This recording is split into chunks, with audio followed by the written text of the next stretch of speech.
Every single second, billions of dollars are being secured by burning incredible amounts of energy. It's like a massive computational firewall protecting our digital world. But what if that whole idea is just fundamentally inefficient? What if security wasn't about what you can compute, but what you're willing to commit? A system where blind trust is completely replaced by raw economic consequence. This, right here, is the promise of a totally different way of thinking: proof of stake.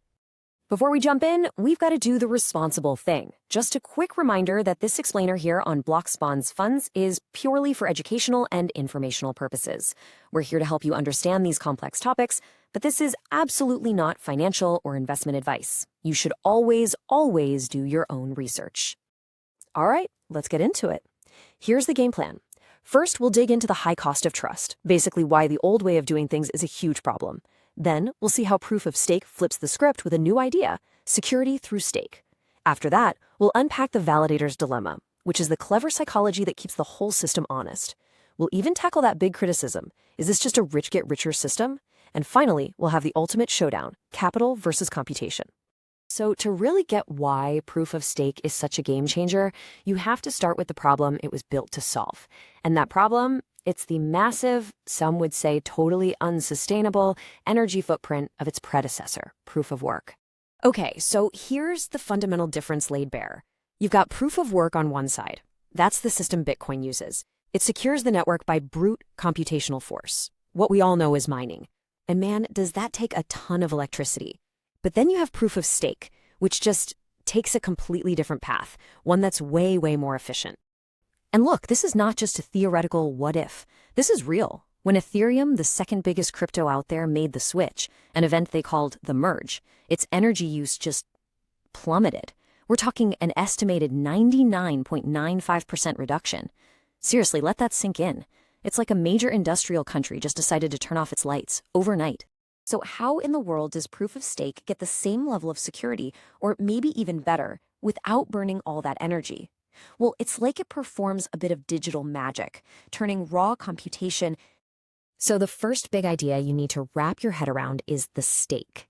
It's just an amount of crypto that someone agrees to lock up, to put on the line as collateral.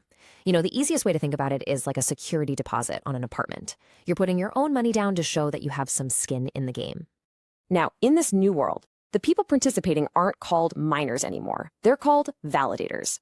And to earn the right to be a validator, to be one of the people who can add new blocks of transactions to the chain, you have to lock up that stake we just talked about. They're basically the new guards of the network. And when you put those two ideas together, you get to the heart of it all. Proof of stake is just a system where validators are chosen to create new blocks based on their economic commitment, that security deposit, instead of who has the fastest, most powerful computer. It's a total shift from who can work the hardest to who has the most to lose. Okay, but this brings up a huge question, right? If you're not burning all that energy to prove you're being honest, what's to stop a validator from just cheating? And this leads us to the really elegant game theory behind it all, the validator's dilemma. So let's walk through what a validator actually does. First, they lock up their crypto, their stake.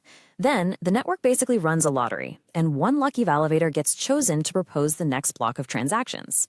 Once they propose it, all the other validators get to vote on whether it's legit. If enough of them say, yep, looks good, then boom, the block gets locked into the chain, and all the honest validators get a little reward.